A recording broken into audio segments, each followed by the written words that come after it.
Good afternoon. Welcome to the Brandrich channel. My name is Warren and I'm a digital marketer under Brandrich, and I'm very excited to have this conversation with you. And to the viewers who might not know you, kindly introduce yourself. Sure. My name is Aaliyah Ssekatawa. I'm the Managing Director of Rockstone Management Company. We are an investment holding and management services company, so we provide business optimization and strategy development to businesses. I am also the chairperson of the Women Entrepreneurship Platform Africa, and that is a digital platform for women entrepreneurs and men if you want to use our platform. That's quite a big profile.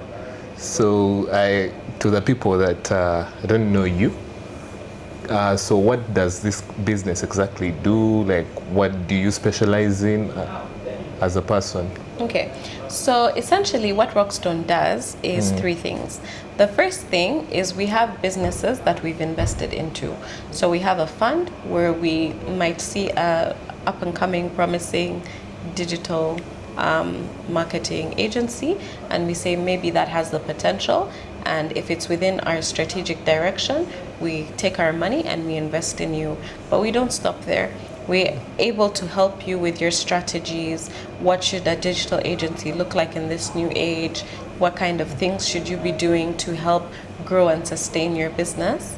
So we provide business optimization and strategy support. We come into your business, we look at it.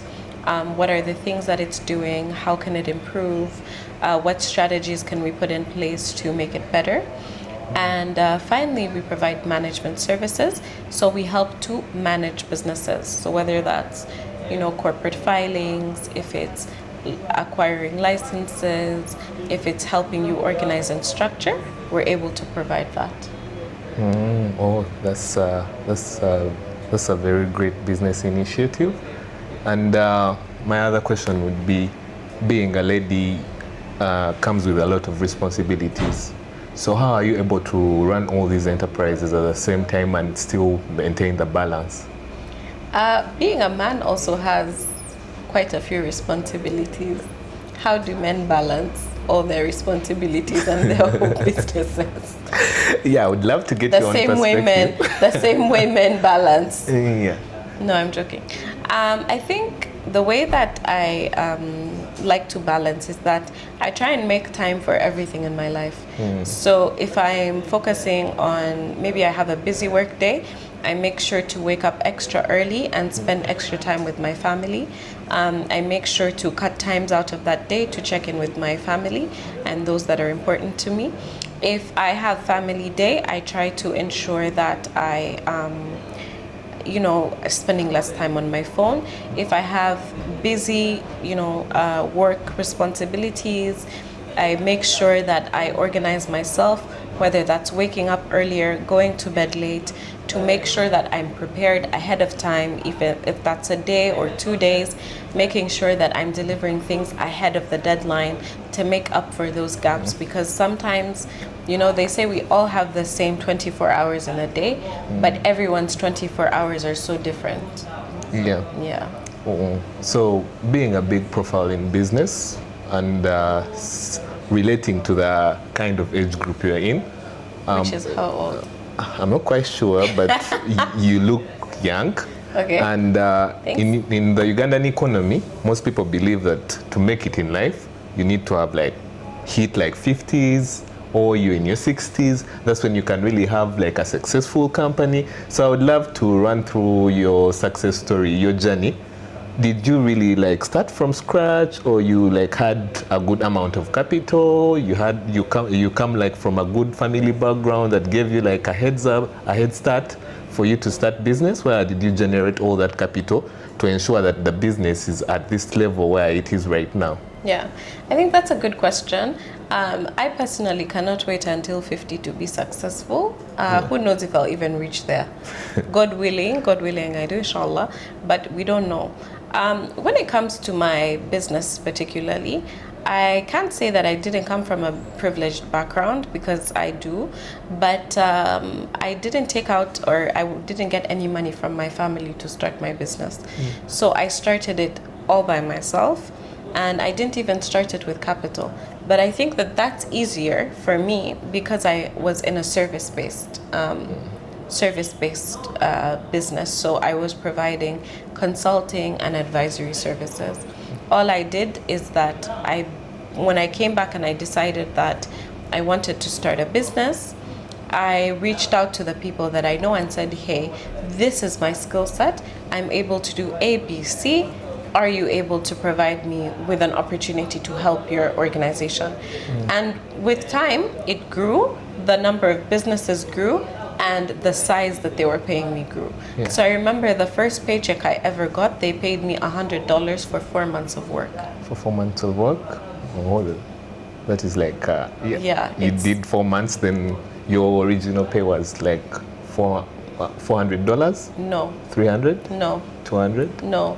I worked for 4 months, and at the end of the 4 months, they said, thank you, here is $100. So it was just like a form of appreciation. Yeah, it wasn't like a payment. It wasn't even a payment. Yet, really, it should have been a payment. But that taught me early on that when it comes to business, you number one need to ask what's my reimbursement? What am I being paid? Be open front about how much it is, when I will receive it, and making sure that that's very clear. It also taught me that sometimes you might put in a lot of effort and have a lot of value, but if you yourself don't know your value, people will take advantage of you. Because if I tell you the work that I did in those 4 months, it was more than someone being paid over 1 million shillings in salary. But I didn't understand my value. And being young and just wanting something to do, right? Just wanting a job, just wanting to work, it was easy for me to be in that environment. Speaking more towards how I started my business. So when I first started, it lacked a lot of clarity because I was working, trying to earn income, obviously trying to earn a living. So I went from doing events management, social media, digital platforms, strategy, reading documents, proposals, until I realized that actually my biggest gift is how. I am someone who's able to sit down and say, how is this going to work? And when I put my brain to it, when I research, when I plan it out, most of the things, I would say 99% of the things that I put my mind to, and I organize myself and I sit down and I figure out how is this going to get done, are successful. So that's when I realized that I have a talent for strategy, and I made sure that I was putting myself in positions where I could provide strategy support to different organizations. Those ended up to be businesses. I then realized that I need to learn how to do business, and now I'm sitting here, but it was a million little steps. It wasn't one big step. I didn't wake up in the morning and someone gave me $1 million and say, here you go. No, it started with those small payments of $100. I realized if someone thinks my value is $100, then I need to get 6 or 7 of those people to pay me $100. And that's how I was able to bootstrap and grow my business. Wow, that's nice. So you talked about a thing of value. So as a young generation, we tend to struggle with people telling us, mostly employers, they will tell you, you assume your value, but you're not yet there. So how do you build your value to ensure that even when you, as a young person, even when you get into these bigger offices, these bigger organizations, you can stand out and say, this is my value, and make sure you stand by it? I think that no one needs to tell you what your value is apart from yourself. That's the first mistake, is letting someone else dictate your value. You know what you're worth, right? So it's important that maybe it's not always communicated as well. So ensuring that you're communicating that as well and showing someone your value, but your value needs to be determined by you. You're the one who says, this is what my time is worth. Of course, it needs to be realistic. Yeah. right? So measure it. Look at people that are doing similar work of similar quality. What are they charging? And then you can go and say, I have benchmarked against this, right? Yeah. But it's not up to someone else to tell you you are or you are not worth it. That's up to you. Okay, that's a thoughtful process that I'll also need to undergo, because it's very important, because in a world where we are struggling to even know our value, you realize there's so many people out there who have the skills, but when it comes to like asking for the right amount of money that is equivalent to their level of skills, they don't even know how to like phrase it. They're like, am I asking for too much? Yeah. Yeah, so what was it like for you setting up your pricing strategy for from the start when you were starting out? I would say don't do it yourself. Go to people that are doing the same thing, like I've said, benchmark, but also ask people, what is your budget? Because when you're asking for someone to pay for your services, then you also need to understand their ranges. So understand how to negotiate. Be in a position where someone can come and say, I have a budget of this and this is what I need, and see if it matches. Then negotiate and say, okay, for example, you want to provide 2 hours of filming at 2 million shillings. Someone can come and say, okay, I have 1.5 million, but I need 2 hours of filming.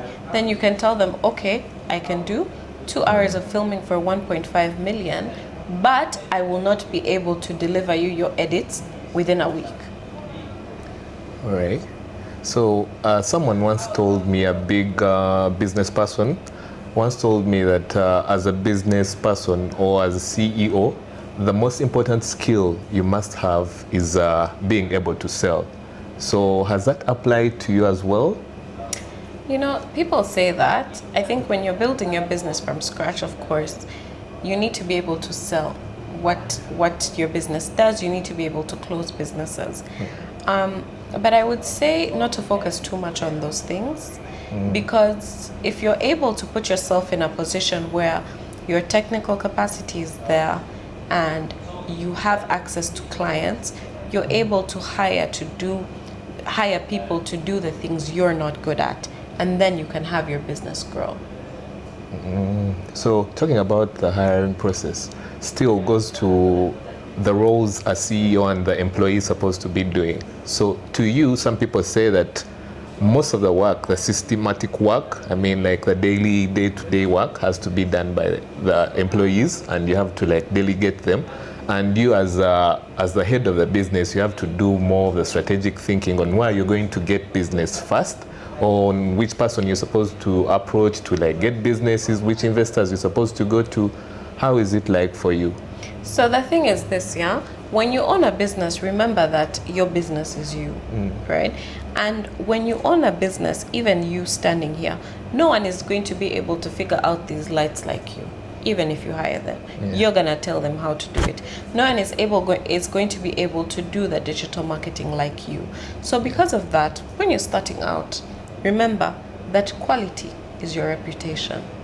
If someone gets something that's not as good quality as your standards, that's the standard that they equate you to.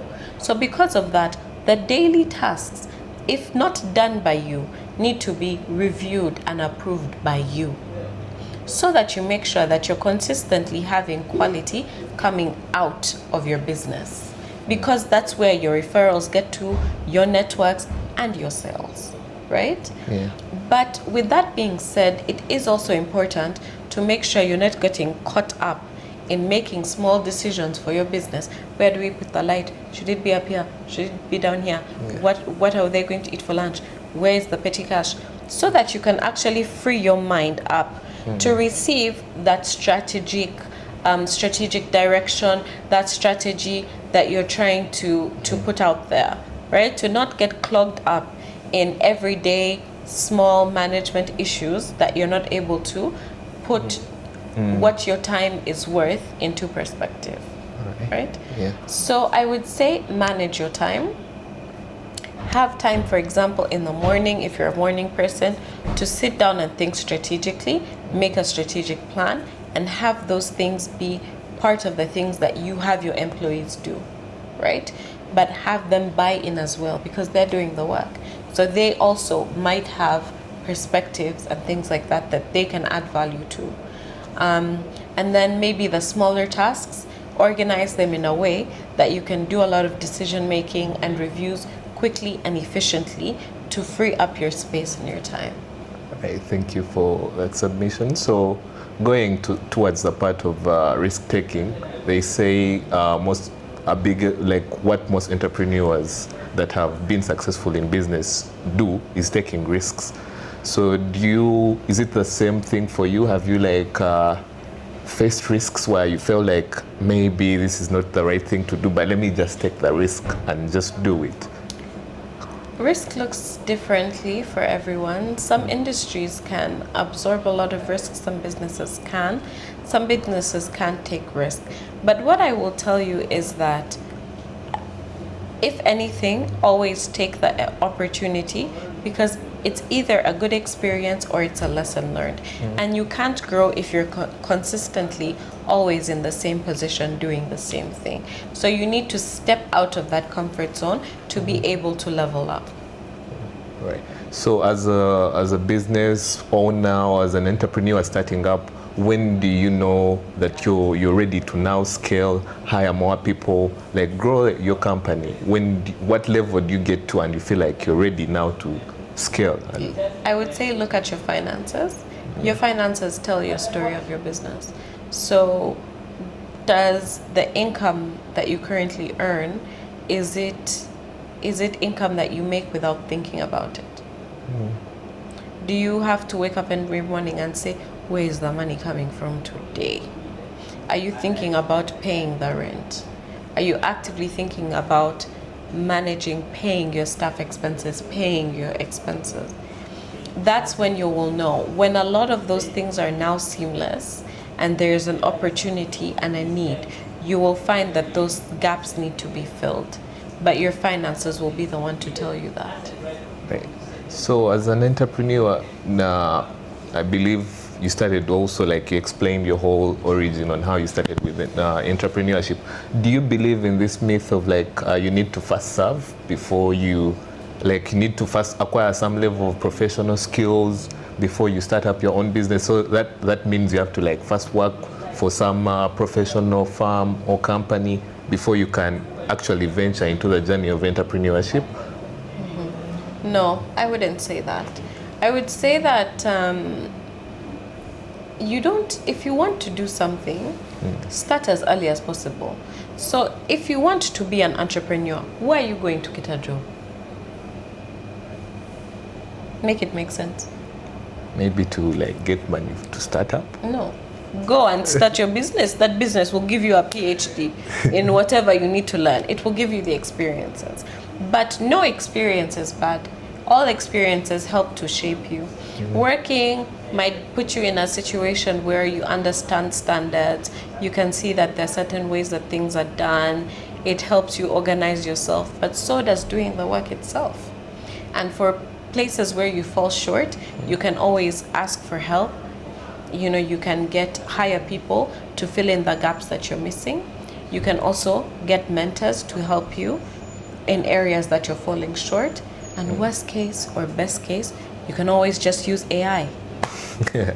Yes, to some people, they haven't really integrated AI into their businesses. I don't know what they're waiting for, but it's a very helpful tool. Yeah. So getting into the part of grit, we have so many businesses, we have so many entrepreneurs that have actually started up, but in a period of 3 years, they've already given up. So do you think, what timeline, a duration, do you think an entrepreneur is supposed to wake up one day and say, you know what, this has refused, and let me try out some other thing. Maybe I've tried for 2 years, but the thing is not really working out. Let me move on to the next step. I think there's never a time, because why isn't it working out should be the question they're asking. Have people not been able to make a living and earn and have a successful version of what they are doing? So I think the question is less about how long does it take for me to give up, because that's what you're asking me, right? Yeah. How long should I wait? How long should I fail before I give up? Yeah, exactly. Why are you failing? That's a question you should be asking yourself. Chechi ganye, like what has stopped me from being successful? And then am I in a position to receive that criticism and feedback? And am I willing to change my business? Am I willing to do what it takes to grow, to sustain that business? Am I disciplined enough? Or am I making some money on Friday and then am I at silo on Saturday? Right? Am I not having discipline in my work and my business? Am I waking up at 10 a.m. on a Monday, at midday on a Tuesday with lack of consistency, lack of discipline, and then saying business is hard? So what you're trying to say is that you need to be a bit more consistent, manage your time, and also where you spend your money is also a very big issue. I think what I'm saying is that any business can be successful, but you need to maybe think about why is it failing. And some of the reasons why businesses fail are the ones you've mentioned. So getting to that part of finances, like you talked about finances where someone is going to silo. So when do you learn to strike a balance between your own personal finances and business finances, and how you maintain that level of discipline to understand that these are my personal finances and these are business finances? So first of all, have a strategy where you know how much money you need to run your business. Yeah. So if for example, you have a digital marketing agency, what is the cost of setup for this session and what does it cost? How do I bill it, right? Then from there, you'll have your cost of doing business, your cost of operations, okay? Then you say, how much am I charged? How much am I charging to do that, okay?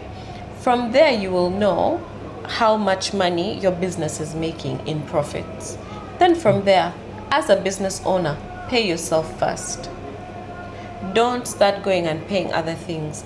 And then when you've paid yourself a salary, after paying rent, paying workers, paying bills and everything, don't compromise, on your lifestyle and how much you're spending. So if you're only earning 250,000 from your business as a salary, that's what you have to live off of. Yeah. So do you believe in this economic system of like you need to save as much as you can get, or do you believe you need to work towards sustaining your own lifestyle? I would give a relevant example of like, I love a G-Wagon.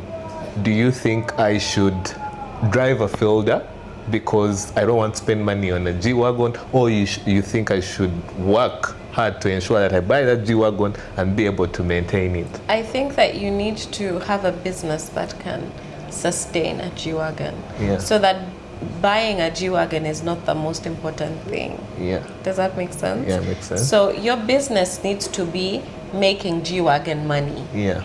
Right? So making sure that you're doing all of the revenues, all of the returns. And then when you do have money, have bigger plans, right? So when your business is doing those turnovers, you're doing good numbers, all of those things, you will be able to afford to maintain and buy your car, or go and travel first class and do all of these things that you want to do. But your business needs to be in a position where it can sustain that. Yeah. Being in business for a long time, how has networking been a great factor into growing your businesses and you as a person and your personal brand? Networking has been, I would say, is the biggest low-hanging fruit, as they say, or the easiest way to get customers, because networks are essentially a pipeline of potential customers and clients. Yeah, so it's very important. Yeah. So as a top business person, how do you manage stress? I cry in the shower. No, I'm joking. Yeah. I make sure that first of all, I'm able to identify when I'm stressed, and I try to remove myself from those positions and not to make decisions or act emotionally when I'm not in the right state of mind, i.e. stressed. And then I also like to do very different activities to release that stress. So whether that's cooking, baking, some people like to dance, listen to music, go to the gym. So putting myself in an environment where I'm receiving a lot of positive energy, and then managing stress in short periods of time. So if I'm doing a stressful task, I know that I do it for 2 hours, and then I remove myself from that situation, go recharge, and come back. That makes sense. If I'm stressed about a situation, I remove myself from that situation and say, let me pick this back up when I have a more, clear and leveled mind. Right. So getting back to the fact that you're the CEO, you run these businesses, so you have all the powers to hire and fire at the same time. So I have one question for you. How is it like for you to fire someone that you feel like maybe they were sustaining their family, but they're not doing their work the way they're supposed to do it? I have such a hard problem with that. Like, honestly, it's my biggest challenge. It's the biggest. It's really my biggest challenge, and especially because when someone gets to that point, you realize that they've been taking advantage for such a long time. But I would say that cut the cord early, and be open about why you're letting someone go. But don't be afraid to let someone go, because that person essentially is eating money from our G-Wagon, right? Yeah. Yeah. So, and there's so many people who want to work. So if someone is in a position where they don't want to work, they're not doing their job the way that they need to, why do you then have to pay the cost of their cost in regards to time, stress, pressure, everything? Why are you bearing the cost of their incompetence and lack of ambition? Why? That means you have to fire them. I think there should be a process to it. So number one, start by openly communicating your frustrations and asking why. What's going on? This is not done. Why? This is not done. What's going on? Secondly, let them know that you're asking from a position of concern, but also from a position of wanting them to do better, right? So asking them what exactly are the challenges or blockers that are currently stopping them from performing. Because sometimes it's you. Sometimes you're a bad boss. Sometimes you don't communicate well. Sometimes people don't know what to do. And yet you're expecting the sun, the moon, and the stars, right? So having that conversation is important. If you've had the conversation, you've explained to them your expectations are clear, but they're still not delivering, give them a timeline and say, I need this done by this time, otherwise we won't be able to continue working together. If they're not able to meet that, let them go. Does that apply to a relative also? Yes, actually, I would 100% advise you not to have relatives in your business, because you have hard time firing them. Now, Kati, tell me, if your uncle is in the business and you're scared to fire him, you want the whole chika to be broke because the family is not making any money. Your uncle, your cousin, they refuse to work. Now you don't want to fire them. That is intergenerational poverty at hand. I get what you're saying, and I get where you're coming from, but sometimes it's a bit hard because of the pressure that comes from parents. Exactly. And let's say you have younger siblings, Yes. and they're you're in this space and your brother happens to be unemployed. Yeah. And what's the reason? And they are over putting you on pressure. Get this young man a job. Yes, that's why you should go and find him a job somewhere else. Not in your company. Not in your company. So and that is exactly more reason why you should stand firm because of those personal relationships. Why is he unemployed in the beginning? Why does he not go and find something to do? Okay. Cannot Why is he not helping out so much around the house, helping his parents so much that they even forget he doesn't have a job? All right. So, in relation to what we talked about, the employee being able to sustain their family and but that they're not performing at work, how about a case in scenario like whereby the employee is very good but they're toxic, but when it comes to their work they're very good, but the kind of like toxicity they spread around work is not the very best? How do you manage that? What kind of toxicity is this? We have had like people who in different workspaces whereby no one ever wants to talk to them with the way they act or maybe with the way they treat themselves, so they kind of create a bad culture around the workspace. So to you, would you rather retain that person at the expense of their skills? No, because when you have individuals that are toxic or don't work well with others, you're creating a culture within your organization that's siloed. So everyone is just working alone to prove a point, right? You're not building a culture of togetherness within your organization. You're not building an organization that people want to work for and work with for a bigger goal. And in the end, at the end of the day, that doesn't always work, right? So I think being able to work well with others, work well in a team is a key skill. And if someone is not able to do that, not able to lead teams, not able to work with others, then they're actually not that great of an employee. To you as a person, do you think discipline plays a key aspect into someone's personal growth and to where they are able to gate? Discipline, I think, is the biggest, most fundamental aspect. If you lack discipline, you lack everything, because it means you don't have any form of consistency. Yeah. So it's one of the major aspects one needs to have to be able to grow. Yeah. Okay, now being a marketing person, I have to dive into some deep marketing stuff. So you being a multi-business owner, what is your marketing like? Do you think marketing is really an important aspect in business? Yes. So I think marketing is a very, very big aspect in business, because it essentially tells your story and it gets people to buy into that narrative, buy into that story. It also is what sells, and marketing looks like branding yourself personally, branding your business. So how do I speak? What kind of things am I engaging in? Do those things align with my values? Personal branding. So it's one of the most important things that go into a business, and I don't think anyone should neglect it, although not all businesses do it well. Yeah. So if you were to encourage someone to invest, what rate would you really encourage someone to invest in their marketing based on the return on investment? I think different businesses have a different way that they can converge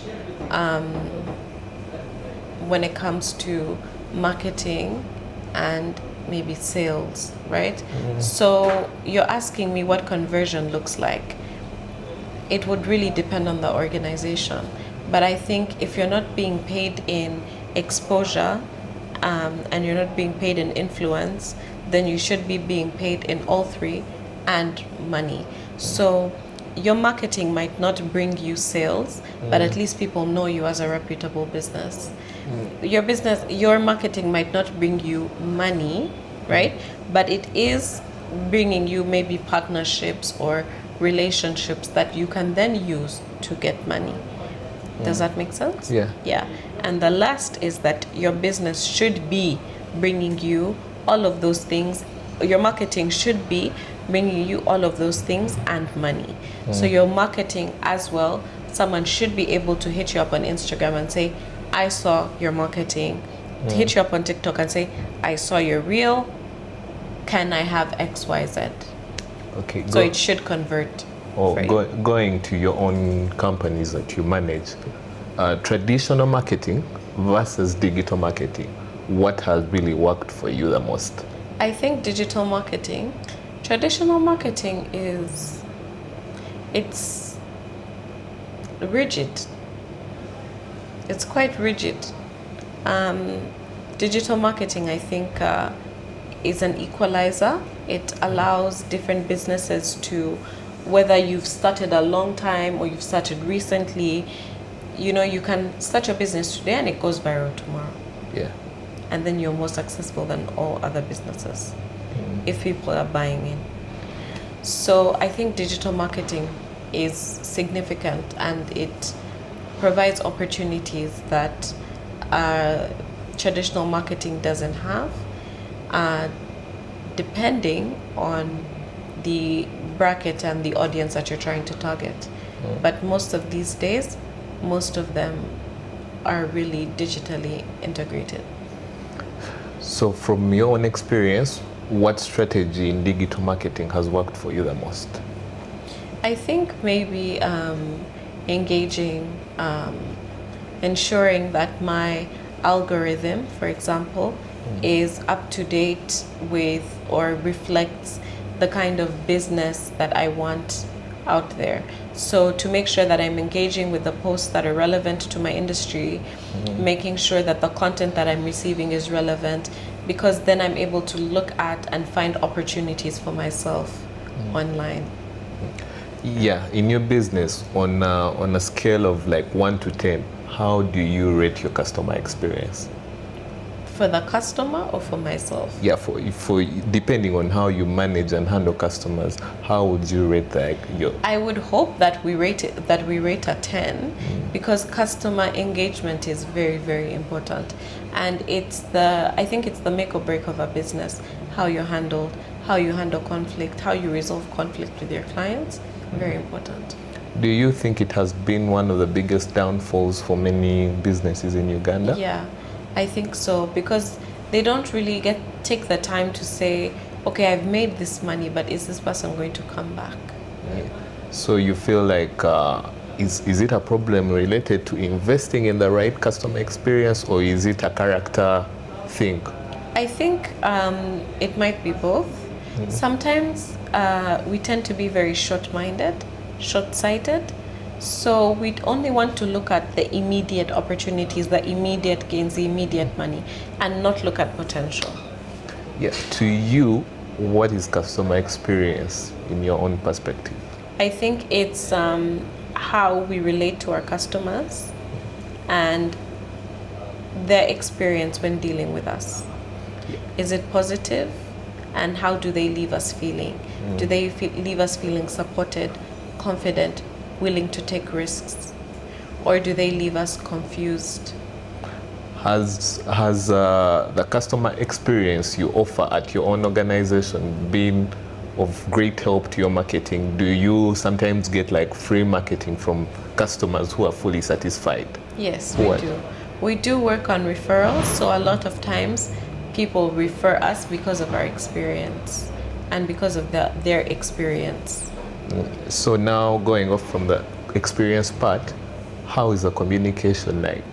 Timely, or is it where customers have to like first complain several times before? No, I don't think I have. Maybe once or twice in these last few years have I ever had someone complain, and it was normally not even a complaint, but just as a comment.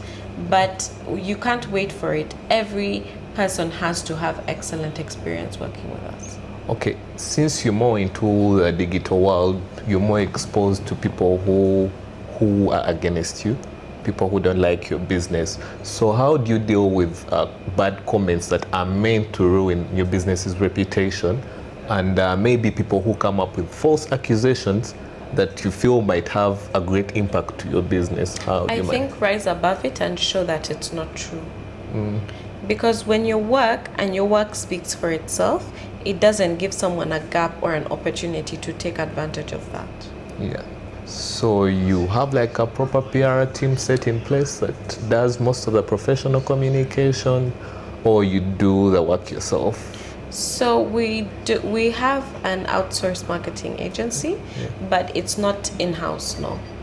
Also, so they handle all the PR and everything. Yeah. So now going back to When needed, yeah, when needed. So going back to the grip thing, how are you able to, on days where you wake up feeling unmotivated and you feel like maybe you're tired, you're frustrated, then on days like that, how do you manage to get yourself together to still go out and push for the ultimate goal, like even on days when you feel so unmotivated, days where you feel like you could have just stayed in your bed and rested, and your brain is telling you the same thing, that like, okay, you know what, you're tired, you just need to rest. On days when I need to rest, I rest, but I make up for it after. And when I'm feeling tired or I'm feeling burnt out, I remember the reason why I went into business, the reason why I started working, and the responsibilities that I have that contribute to this. So how, like, we have 24 hours in a day, so how much time do you spend working on average? I work, depending, but I work from around 7 a.m. to around 5 p.m. and then I take a break if I have any other work. I do it from about 7 p.m. until it's done. I don't compromise. So what happens when someone is trying to engage in work-related stuff after 7? So sometimes I do engage, although some people are not very happy about it. But I think have barriers and be clear that after 7, I have a cutoff and I need time for myself. Being able to reach the levels you're at, I believe you have targets. So how are you able to like communicate and motivate your team to be able to achieve those targets? I like to motivate directly. So just ask employees. I say, what do you guys want? And then also, what motivates people is knowing that we're in this together. So where people are falling short, I'm happy to help pick up the slack and say, okay, maybe you're running late to this and you have this to do, let me take this off your desk and help you and support you on that. Yeah, so going back to, I would love to take you back. Let's say now times have changed and you are taken back to that moment when you started from scratch. What are some of the biggest lessons you've learned where you are now that you feel like if you learned at an earlier stage would be very helpful to you? I think the biggest thing I would say is know what the bigger picture is, so you can start working towards the bigger picture early enough, because some people don't realize until later, and then they realize that they directed time, energy, money to the wrong place. Okay, so what advice would you give to the viewers, a person out there that is probably thinking about starting a business, but they're still locked in a mindset of how do I start? How do I face the risks? How do I even balance the problems that I have with my current financial problems? How am I able to like generate money to help me grow? I would say to someone like that, I would say just start if it's something you want to do. But if you do start, be consistent with it. Because you'll find that a lot of people think they want to be business owners, but they really, really don't. They're just looking for a way to have some income.